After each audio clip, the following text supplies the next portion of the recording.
الحمد لله رب العالمين والصلاة والسلام على خير خلقه الذي اصطفى وعلى آله وصحابته وسلم. Baada ya kumshukuru Mwenyezi Mungu Subhanahu wa Ta'ala, shukrani kubwa ambayo kwamba imetuwezesha tukafungua darasa yetu tena katika huu mwaka wa Kiislamu unaokurubia kutuingilia.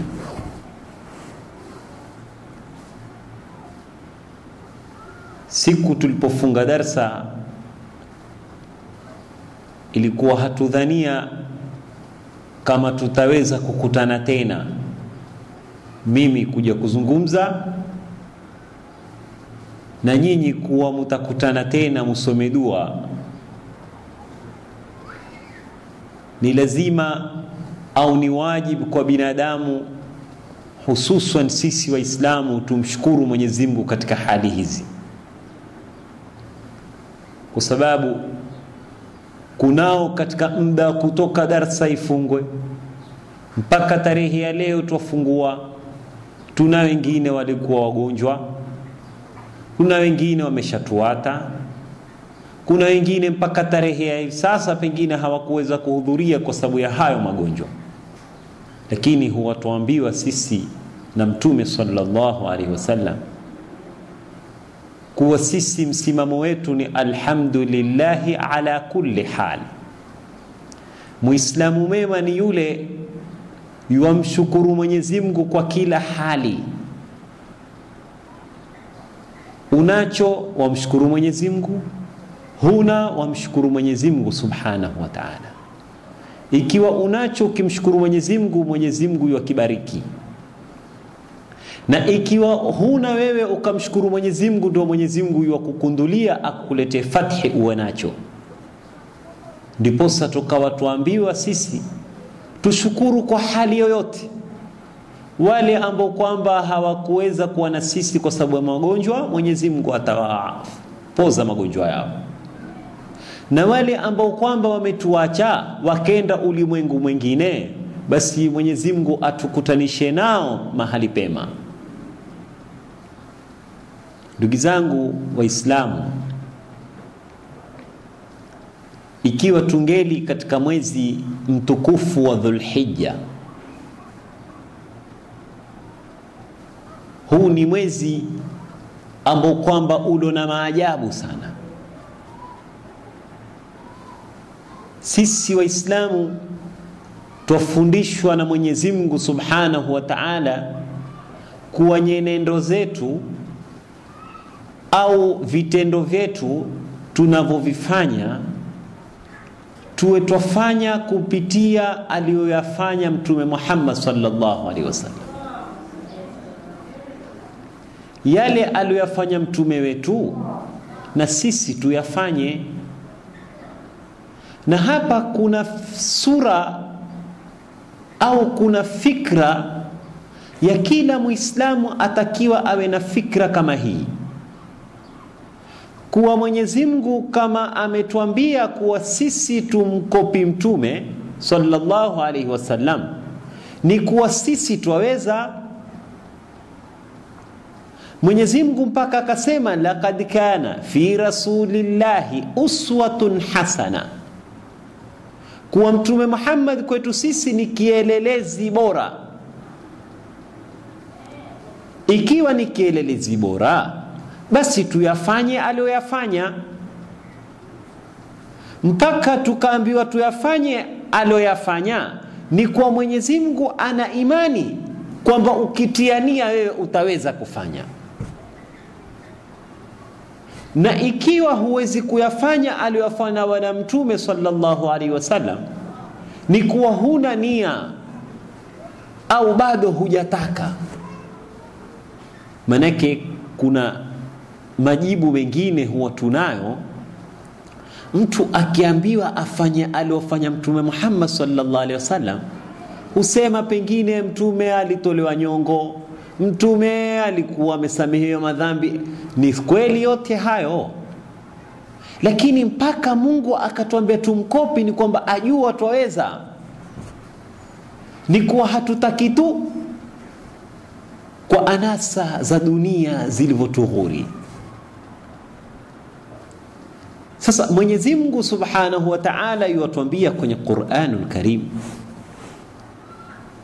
A'udhu billahi minash shaitanir rajim, bismillahir rahmanir rahim. Mwenyezi Mungu Subhanahu wa Ta'ala yuasema kwenye Qur'ani aya katika suratul Nahli aya ya 120, Inna Ibrahima kana ummatan qanitan lillahi hanifan wa lam yakun minal mushrikin. Hakika Nabi Ibrahim alayhi salam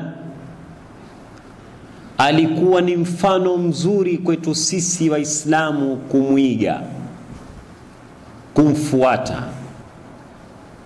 Tena Nabi Ibrahim alayhi salam alikuwa qanitan lillah, alikuwa ni mnyenyekevu kwa Mwenyezi Mungu. Hanifan, alikuwa ni mwongofu. Walam yaku minal mushrikin, hakuwahi hata siku moja Nabi Ibrahim alayhi salam kumshirikisha Mwenyezi Mungu Subhanahu wa Ta'ala. Hii ni aya moja inaotueleza Nabi Ibrahim ni nani. Kisha aya nyingine Mwenyezi Mungu akawa amemletea Mtume Muhammad sallallahu alaihi wasallam akimwambia, thumma awhayna ilayka an ittabi' millata Ibrahima hanifan wama kana minal mushrikin. Mwenyezi Mungu asema thumma awhayna ilayka, kisha tukakuteremshia wahi wewe Mtume Muhammad sallallahu alaihi wasallam na yule atakayekufuata wewe Mtume Muhammad sallallahu alaihi wasallam, anittabi' millata Ibrahim, ufuate mila za Nabii Ibrahim alayhi salam. Sasa ikawa yale anayoyafanya Mtume Muhammad sallallahu alaihi wasallam yuamfuata Nabii Ibrahim alayhi salam, ikawa Mtume anayoyafanya ni mafunzo au ni mila ya mitume wenzake waliopita, ambaye kwamba akiongozwa na Nabii Ibrahim alayhi salam. Kwa sababu alipotoka Nabii Nuh alayhi salam, ikaja gharka ya tufan, ikawa sasa aliyekuja mtume mwingine kufuatia baada ya Nabii Nuh akawa Nabii Ibrahim alayhi salam. Kipindi cha kuondoka Nabii Nuh mpaka kuja Nabii Ibrahim ni miaka 1000. Baada ya miaka 1000 ndio akazaliwa Nabii Ibrahim alayhi salam. Nabii Ibrahim akazaa watoto wawili, Ishaq na Ismail, ambaye kwamba Ismail ndio mkubwa, Ishaq ndio mdogo. Ikawa mitume waliopitia wa Kiarabu, waliokuja mitume wa Kiarabu watokana na mti wa mgongo wa Ismail. Yani Ismail alayhi salam akazaa Waarabu na Ishaq alayhi salam akazaa Mayahudi. Nabii Musa alayhi salam Myahudi, Nabii Isa alayhi salam Myahudi, Nabii Suleiman alayhi salam katika Mayahudi. Hawa watokana na Ishaq. Na Mtume Muhammad sallallahu alaihi wasallam yeye Mwarabu yuwatokana na Ismail. Sasa Mayahudi wakati wa Mtume sallallahu alaihi wasallam wakadai kuwa Nabii Ibrahim ndio kiongozi wao, na Manaswara wakadai kuwa Nabii Ibrahim ndio kiongozi wao. Ndiposa Mwenyezi Mungu akateremshia wahi Mtume Muhammad sallallahu alaihi wasallam akamwambia, inna Ibrahima kana ummatan qanitan lillah hanifa wa lam yakun minal mushrikin. Mwenyezi Mungu sasa yuwajulisha Mayahudi na Manaswara kuwa huyu Nabii Ibrahim ikiwa madai kuwa ni wenu, basi Nabii Ibrahim hakushirikisha Mungu. Sasa nyinyi Manaswara mwamshirikisha Mwenyezi Mungu, nyinyi Mayahudi nanyi mwamshirikisha Mungu. Ikiwa mwamfuata Nabii Ibrahim, Nabii Ibrahim alikuwa ni Muislamu. Hii aya ikawa yawapiga Mayahudi na Manaswara. Sasa Mtume sallallahu alaihi wasallam ule ukoo wake watokana na Nabii Ibrahim alayhi salam na watoka katika shina la Ismail. Ndugu zangu Waislamu, hizi dakika chache tulizonazo na mwanzo wetu wa darsa, Mwenyezi Mungu Subhanahu wa Ta'ala atukundulie darsa kama hii kuanzia tarehe yetu ya leo, mwaka tu na mwezi tu unaofuatia insha Allah tutaingiwa na mwaka mpya. Tuwe na harakati kama hizi, tujue mwaka mpya kama huu wa Kiislamu unaoingia tutajibadilisha namna gani, hizi darasa zitatupeleka namna gani. Huku tunakokwenda ni kudogo, ni karibu kuliko tunakotoka. Tumetoka mbali, yule aliyeishi miaka miwili pia yutoka mbali. Kule unapokwenda ni karibu, na ukaribu wake ni kuwa hujui utafika lini, yani hujui utakufa lini. Sasa safari ya mbele ni safari fupi au karibu sana. Sasa lazima kila tukiamka tujue twafanya nini au twenda nini au tuna mpangilio gani wa kukurubia kwa Mwenyezi Mungu. Kwa kuwa tuko katika mwezi wa Dhulhijja, nikaonelea tumzungumzie haya madakika machache Nabii Ibrahim alayhi salam ni nani, na tufundishwa nini na mtume kuhusu Nabii Ibrahim, na tufundishwa nini na Mwenyezi Mungu kuhusu huyu Nabii Ibrahim alayhi salam. Tutamzungumzia Nabii Ibrahim pande mbili au pande tatu, Mwenyezi Mungu akituwezesha. Kwanza tutamzungumzia Nabii Ibrahim, utoto wake alikuwa namna gani. Kisha tutukue kipande kimoja cha Nabii Ibrahim, ukubwa wake alikuwa vipi. Kisha mwisho tutamwangalia Nabii Ibrahim kuoa kwake na kuwazaa watoto wake wawili. Kisha tutajua katika hii tarehe ya huyu Nabii Ibrahim tuwapata mafunzo gani sisi katika maisha yetu.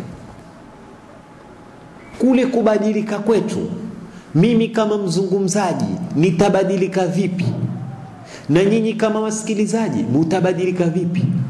Tulikuweko na tuko tena insha Allah tumpatana na Mwenyezi Mungu katika ule muda atakaotupa. Tuna fikra gani? Na Mtume sallallahu alaihi wasallam asema nia ya mtu muumini ni bora zaidi. Hakuna kitu kikubwa kama kutia nia. Hata kama wewe hutofanya kitu, lakini watia nia kwamba mimi inshallah leo nitafanya bidii niamke ni swali salatu tahajjud. Zile nia Mwenyezi Mungu yuwazipenda zaidi kuliko tenda kazi. Umelala wewe ghafla ukamka wenda chooni watanswali, basi ile kuamka tuko kwa ni ghafla hukuitilia nia, basi haipendezi zaidi kwa Mwenyezi Mungu kama kuitilia nia.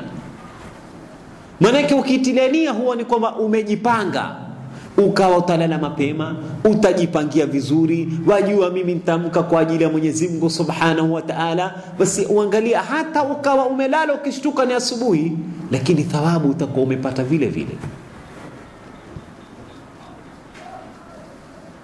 Na wewe ikiwa umelala hukutia nia kama utaswali salatu tahajjud, hupati thawabu. Sasa nia kwa mtu mu'min ni bora zaidi. Mwenyezi Mungu, Mtume sallallahu alaihi wasallam yatuambia. Sasa tuwe na nia, zile nia nzuri nzuri zitaweza kutubadilisha maisha yetu. Hatuna njia ya kukwepa haya mauti, lakini tuna njia ya kusafisha ile mauti yetu, tuyasafishe.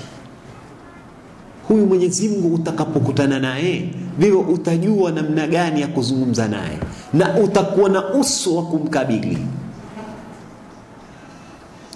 Mtume sallallahu alaihi wasallam akawa yatufundisha sisi Waislamu tumfuate nasi Nabii Ibrahim. Nabii Ibrahim alipozaliwa, alizaliwa katika mji ambao kwamba mji wenyewe kunaabudiwa masanamu. Akawa ana mamake na babake Azar. Baadhi ya wanazuoni wasema kuwa huyu Azar si babake, ni ammi yake. Lakini katika Qur'anul Karim yatuambia, wa idh qala Ibrahimu li abihi Azara atattakhidhu asnaman alihatan inni araka wa qaumaka fi dhalalin mubin. Kwamba Qur'ani ilimnukuu kuwa Nabii Ibrahim babake ni Azar. Sasa awe ni ammi yake, awe ni babake, lakini Azar alikuwa ni mlezi wa Nabii Ibrahim alayhi salam. Huyo Azar alikuwa kazi yake ni seremala, akichonga masanamu. Wale masanamu kisha awauza dukani kwake. Muuzaji nani? Akawa yumtaka Ibrahimu mwanawe awe atauza ile masanamu. Nabii Ibrahim aliinukia katika tabia ya kuwachukia wale masanamu. Kuinukia kwake Nabii Ibrahim hakuwakubali kuwa wale masanamu. Ndio ile aya niloanza kutangulia nayo. Mwenyezi Mungu asema walam yaku minal mushrikin. Hakushirikisha Nabii Ibrahim. Toka alipozaliwa Nabii Ibrahim wainukia hawataki wale masanamu. Kisha sasa Mwenyezi Mungu amwambia Mtume Muhammad sallallahu alaihi wasallam, anittabi millata Ibrahim, afuate nyenendo za Nabii Ibrahim. Nabii Ibrahim hakuabudu sanamu na Mtume hakuabudu sanamu. Sasa yale aliyofanya Mtume wetu Muhammad ndio aliyofanya Nabii Ibrahim. Sasa katika huku kumzungumzia Nabii Ibrahim alayhi salam, insha Allah tutapekua baadhi ya tarbia, baadhi ya tabia za Nabii Ibrahim alizokuwa nazo, na sisi tujipambe nazo tuweze kubadilika. Siku hiyo Nabii Ibrahim ankana mamake nyumbani, akamuuliza, ya amati, ewe mamangu, man rabbi, Mungu wangu mimi nani? Nabii Ibrahim ana miaka 8, amuuliza mamake, Mungu wangu nani? Mamake akamwambia, Mungu wako wewe ni mimi.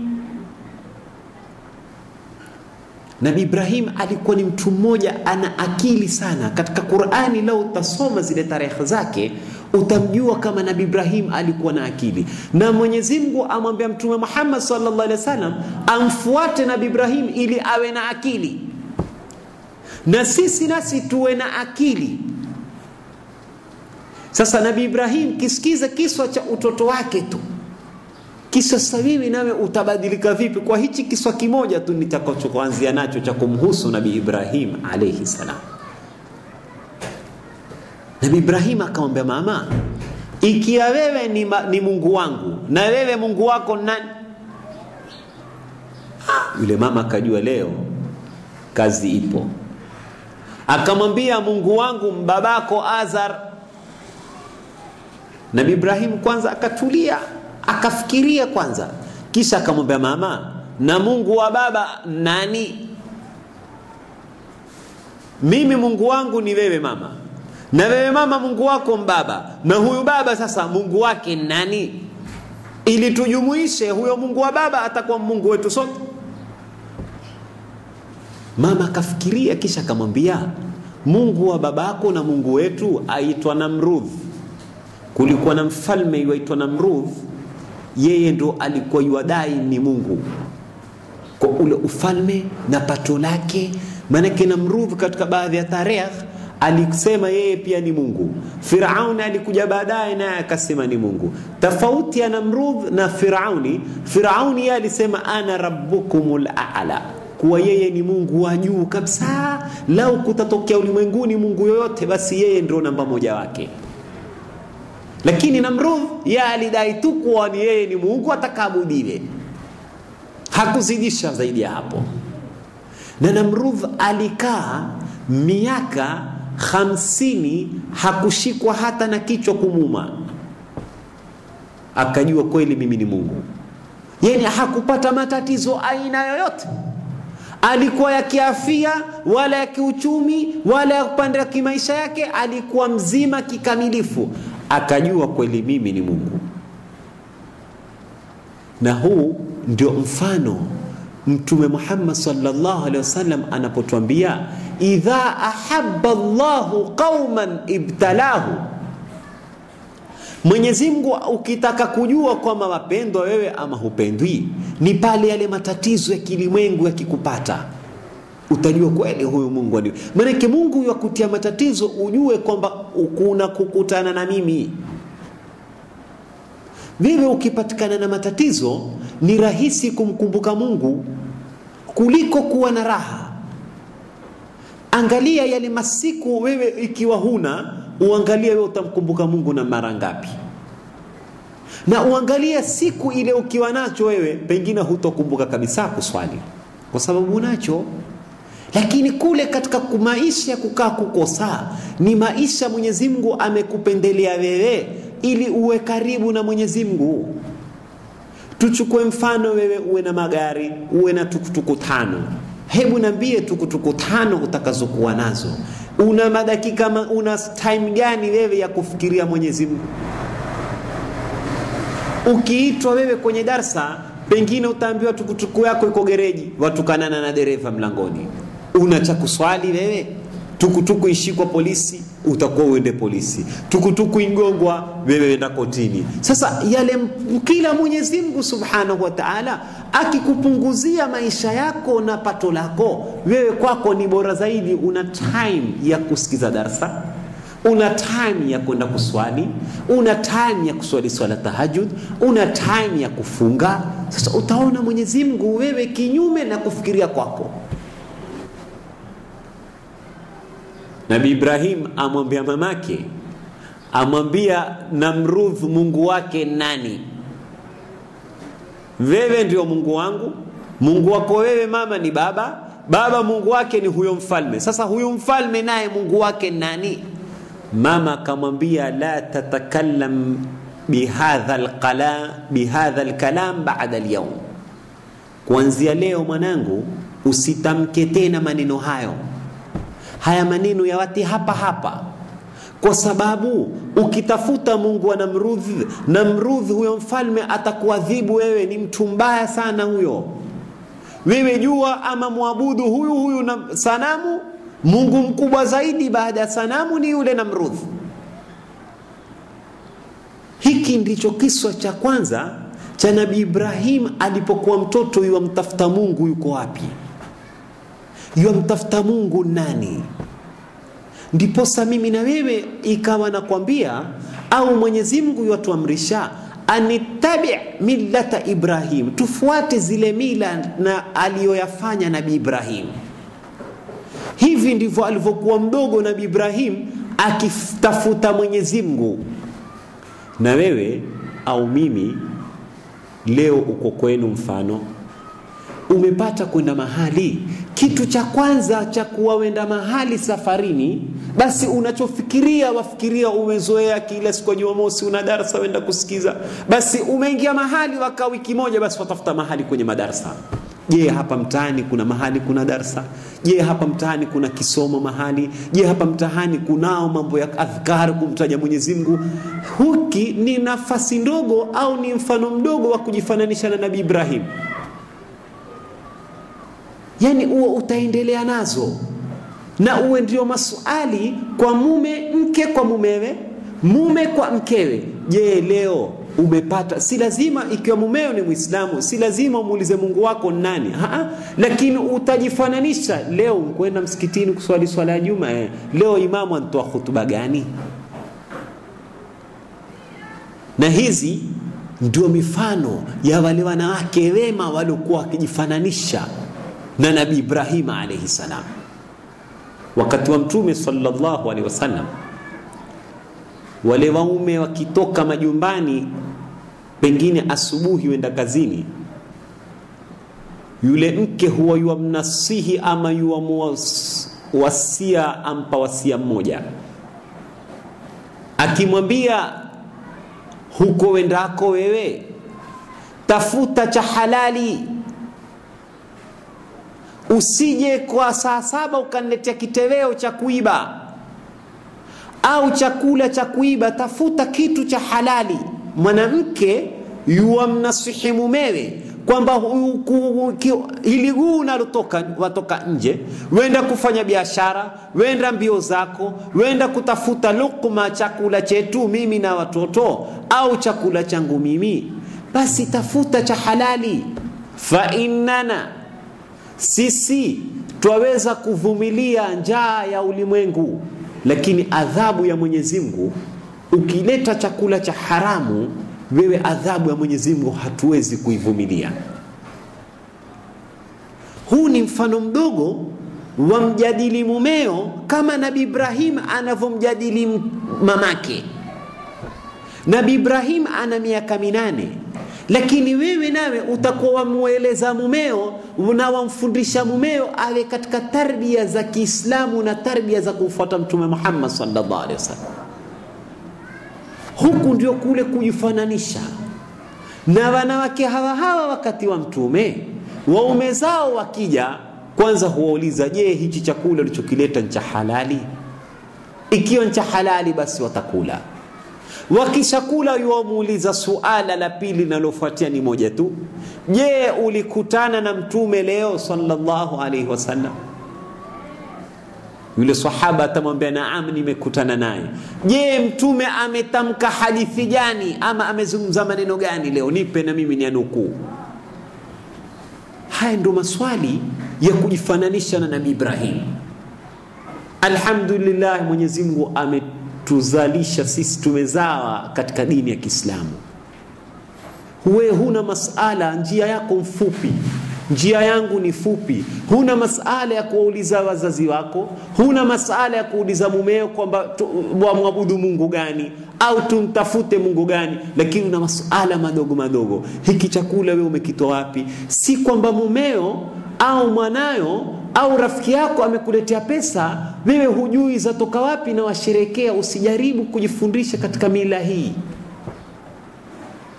haramu. Shilingi moja unayokula, ikiwa mchele kilo ni shilingi 150, katika 140 ulizonazo wewe ukaiba shilingi 10, basi kile chakula chako wewe ni cha haramu utakachokila.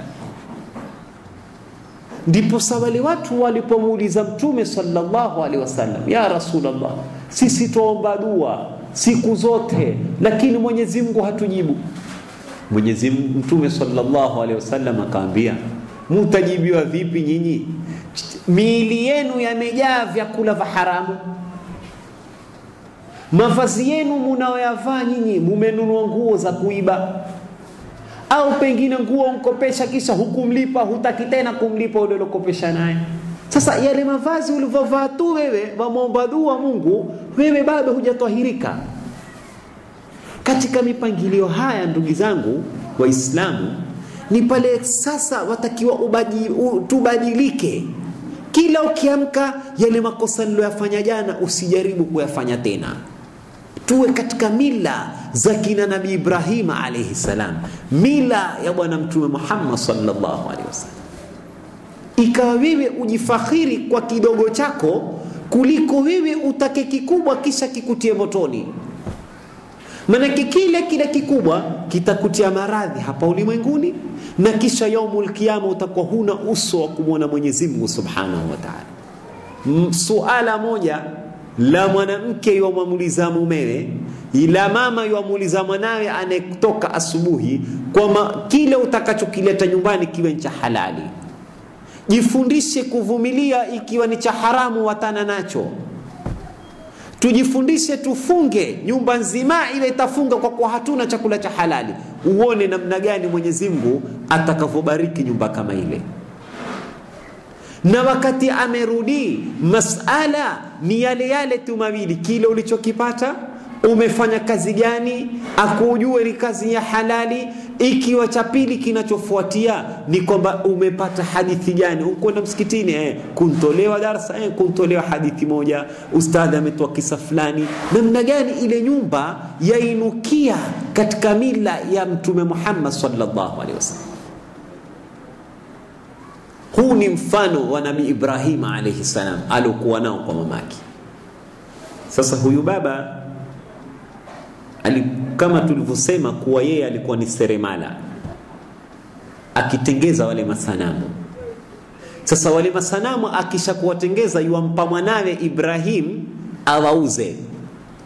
Nabii Ibrahim akawa ana tabia wale masanamu yuwafunga na kamba, kisha akiwakokota sokoni akisema, mani ladhi yashtari ilah, nani ambaye kwamba anayetaka kuwanunua waungu, hawadhuru wala hawanufaishi, huku akipiga mayowe akiwachapa wale masanamu wa babake, ambao kwamba babake yuwadai ni Mungu. Nabii Ibrahim yuwakokota, kisha yuwaambia watu hawa waungu lakini hawadhuru. Kwa sababu ikiwa ni kunidhuru, mbona hawanidhuru mimi ninaowatesa kuwakokota barabarani? Watu katika mji wakawa wanaudhika na kitendo anachofanya Nabii Ibrahim alayhi salam, lakini hawajui watamfanya nini. Nabii Ibrahim ikawa ndio kitendo chake hiki anachokifanya siku zote. Nabii Ibrahim akawa yumnasihi babake, ya abati, ewe babangu, lima taabudu, kwa nini waabudu kitu hakisemi wala hakisikii wala hakidhuru wala hakinufaishi? Mmoja katika masahaba wa Mtume sallallahu alaihi wasallam aitwa Aba Dharr al-Ghaffari. Aba Dharr al-Ghaffari radhiyallahu anhu ni mmoja katika masahaba waliobashiriwa pepo na Mtume Muhammad sallallahu alaihi wasallam. Huyo Aba Dharr alikuwa akiabudu sanamu. Lile sanamu lake siku moja akawa aliweka chumbani, mara ghafla lile sanamu likakojolewa na tumbiri.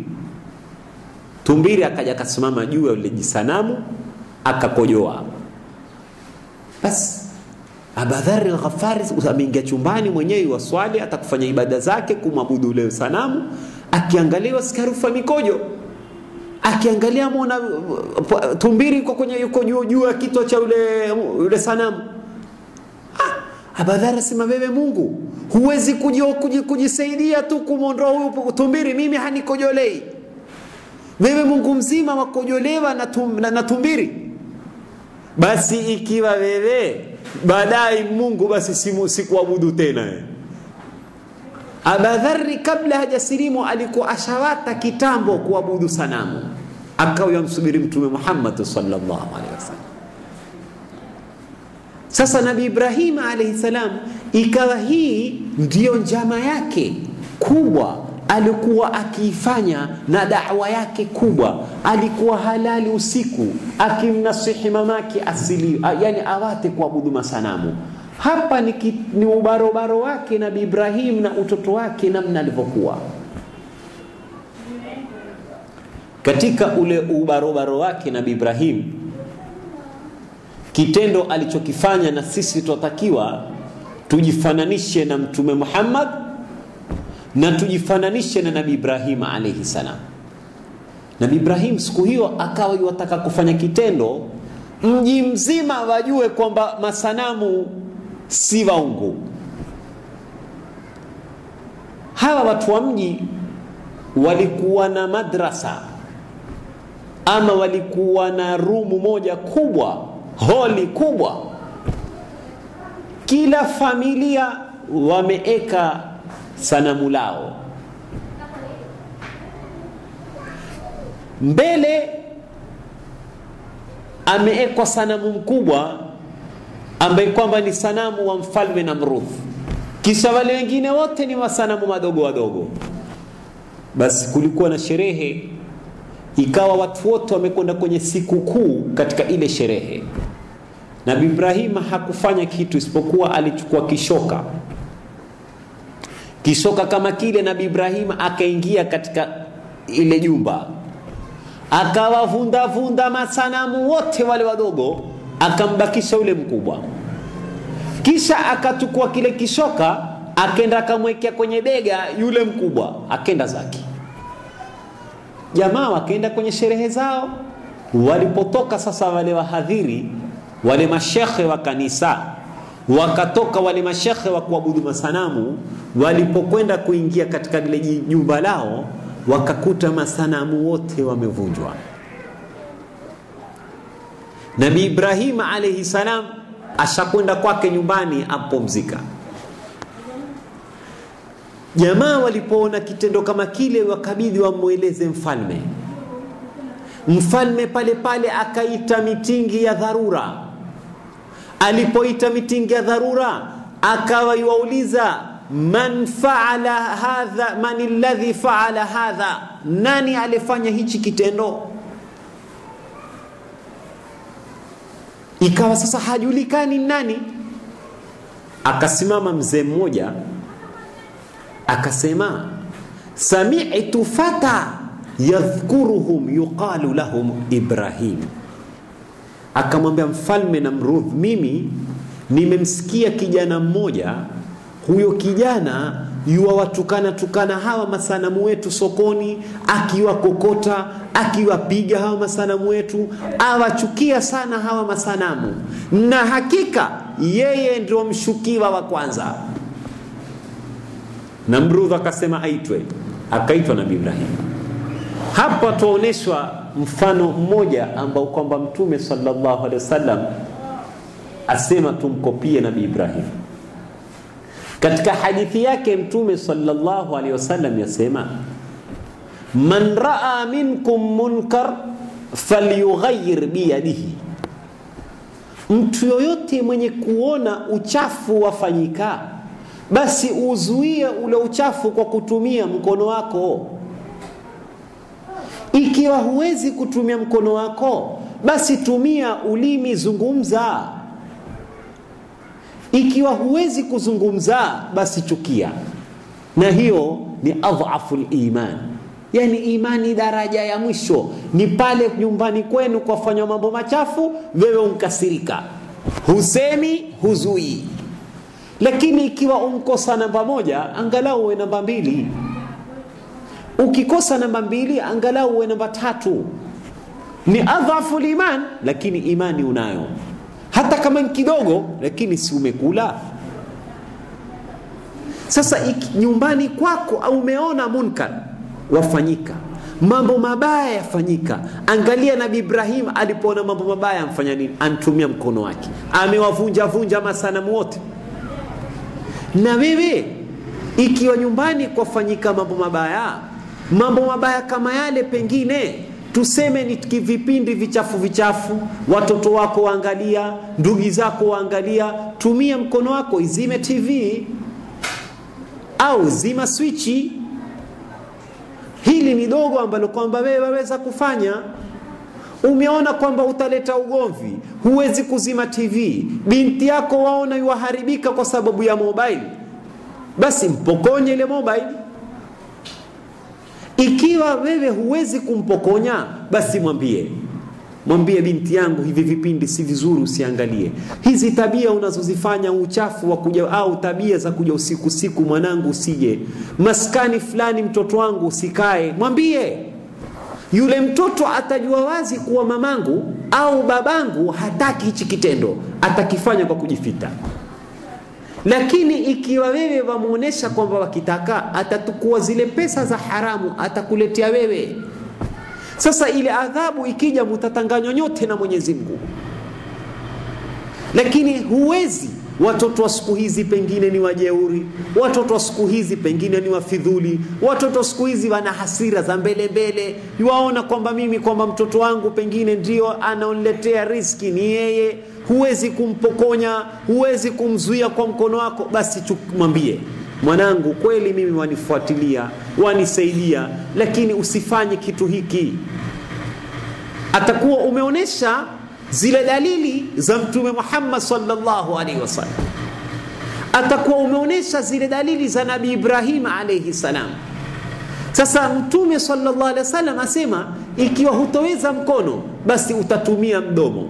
Utamwambia, bwana mtoto wangu, basi usifanye hichi. Baada ya kuwa mshindwa mkono, tumia mdomo. Huwezi mdomo, chukia, akiingia wewe jikasirishe. Atajua kweli mamangu hakitaki hichi kitendo, atajua kweli ndugu yangu hakitaki hichi kitendo, atajua kweli mume wangu hakitaki hichi kitendo. Kunda uso tu. Na hii ni adhaful iman. Lakini adhaful iman siku zote huanza kidogo kisha ikapanda. Utatukia, mwisho utasema, kisha mwisho utazuia.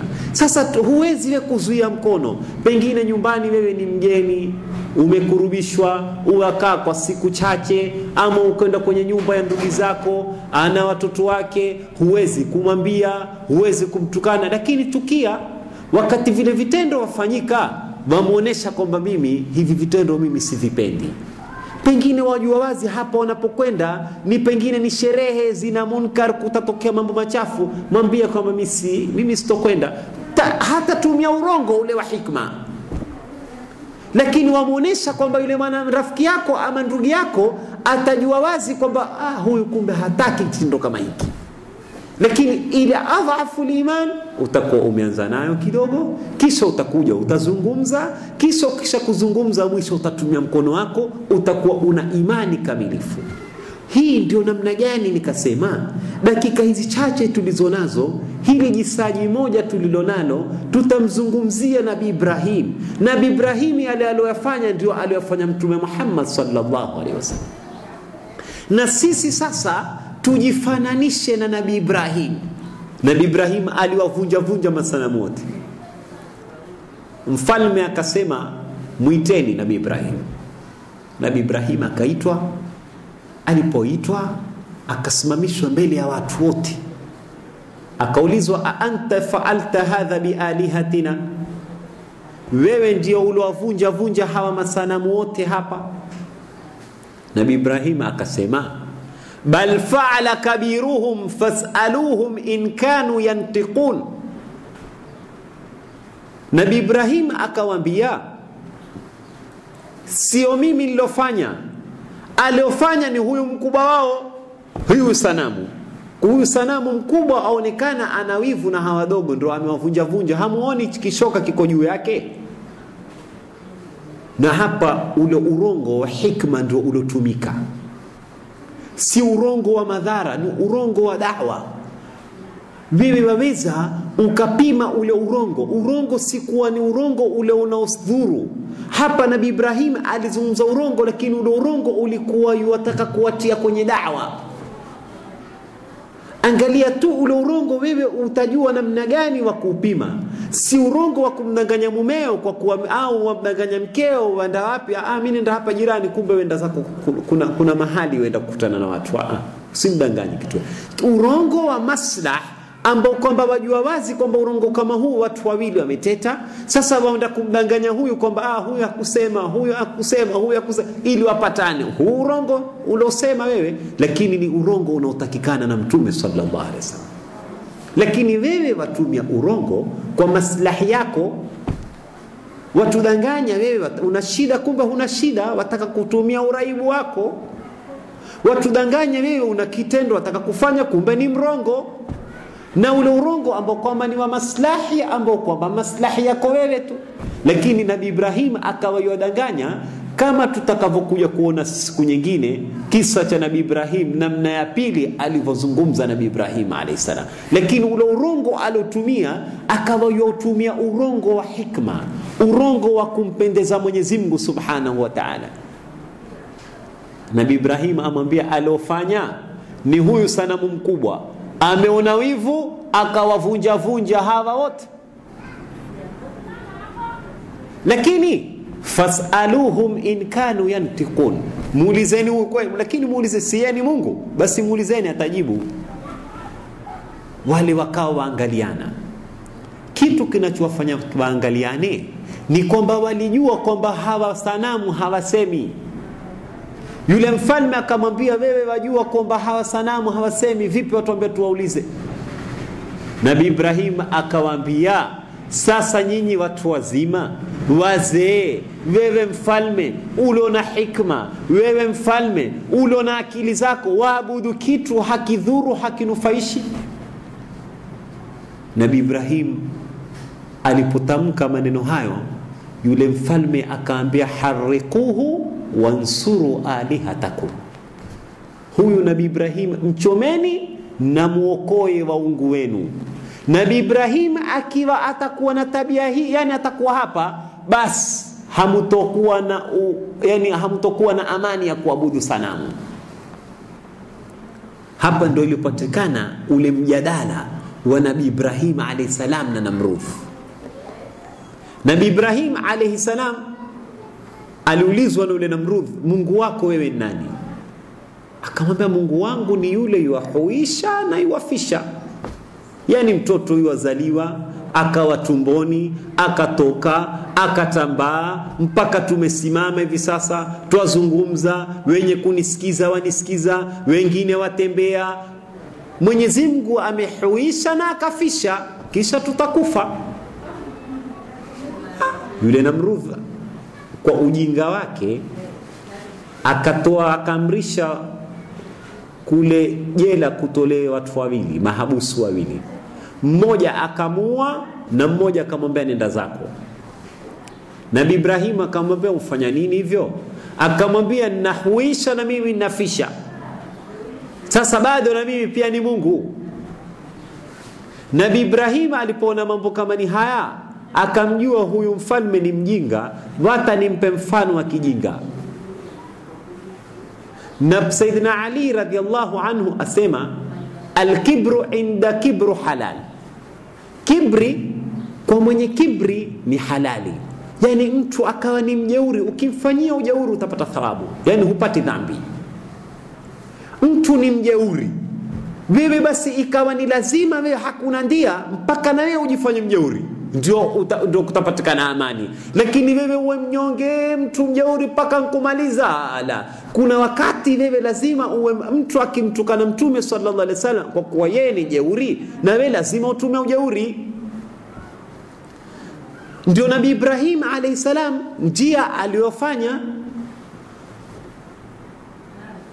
Mmoja alimuuliza katika wanazuoni wa Kiislamu, aliulizwa na Mkristo. Akaulizwa, yule Mkristo yuamuuliza Muislamu, akamwambia, tusikia kwamba kuna bwana mmoja aitwa Yazid. Huyu Yazid alikuwa ni mtoto wa Muawiya. Yazid aliamrisha auliwe mjukuu wa Mtume Muhammad sallallahu alaihi wasallam anayeitwa Hussein. Akamrisha Hussein akauliwa, kisha akakatwa kichwa, kile kichwa kikawa chazungushwa mji mzima.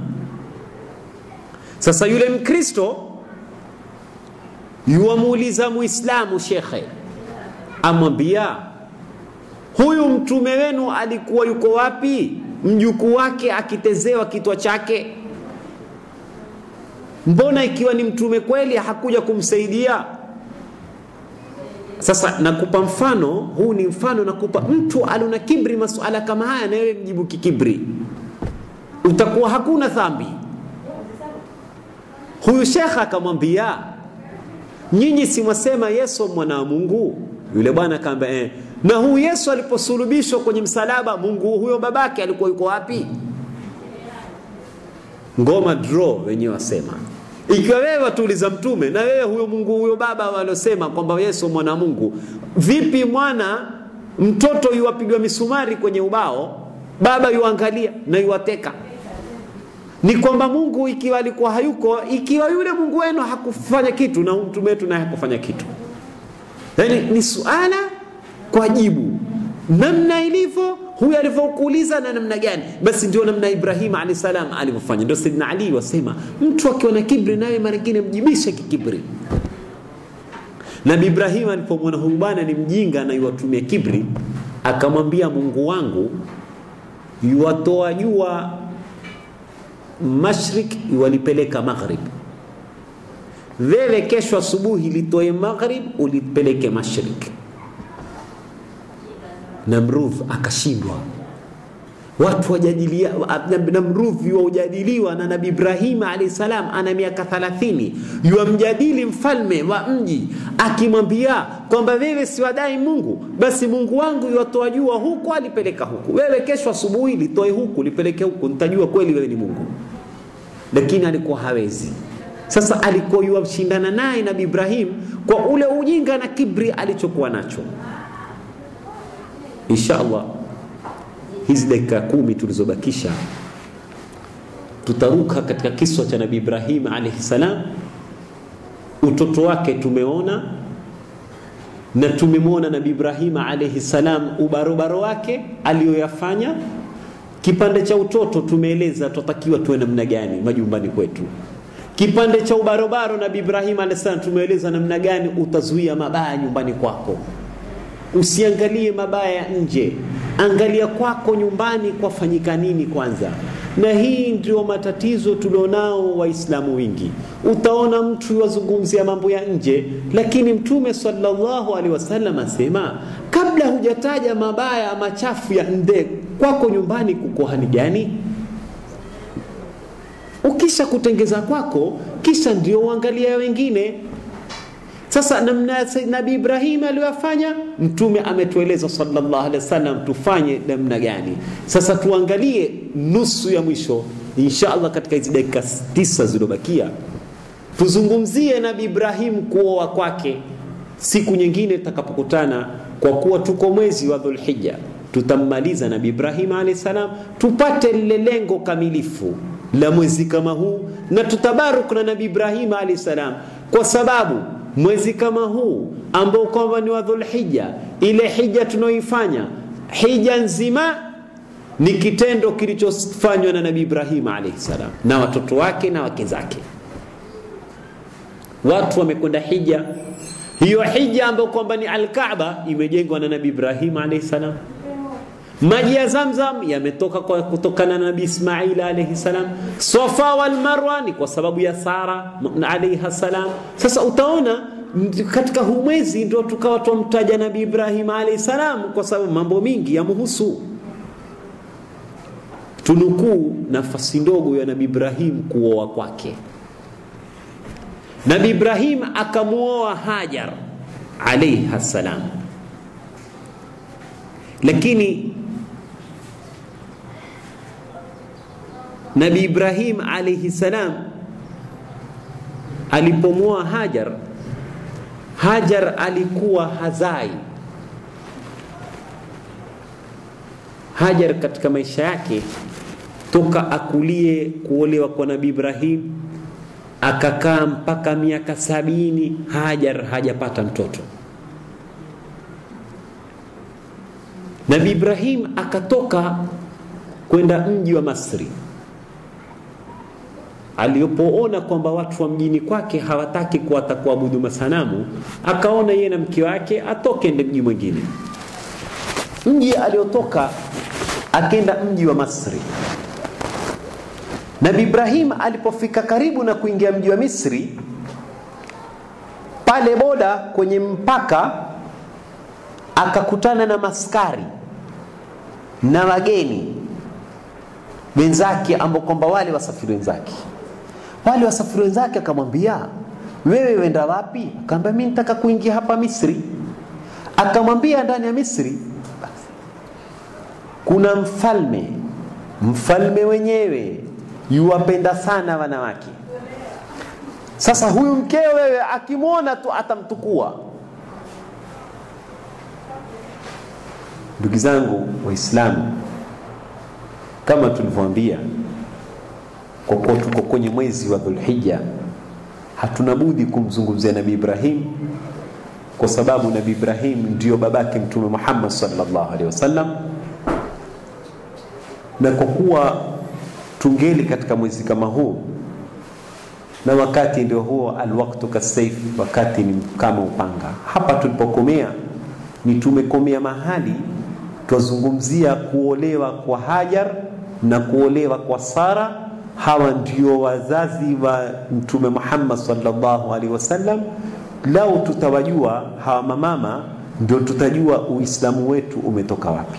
Lakini kwa kuwa wakati umemalizika, inshallah tutakomea hapa. Wakati mwingine inshallah tutakapokutana, tutazungumzia Nabii Ibrahim kuoa kwake na kujenga al-Kaaba na kusuniwa faradhi ya sunna ya kuhiji Maka, na Mtume sallallahu alaihi wasallam namna gani alotutaka katika mwezi kama huu wale waliokwenda Maka wayafanye, na sisi ambao kwamba hatukupata kwenda Maka tutakiwa tuyafanye gani. Inshallah tutamaliza tutakapokutana tena wakati mwingine. Wa astaudiukumullah alladhi la tadhi'u wada'i'u wa ila liqa'in akhar bima shi'atillah. Wassalamu alaykum wa rahmatullahi ta'ala wa barakatuh.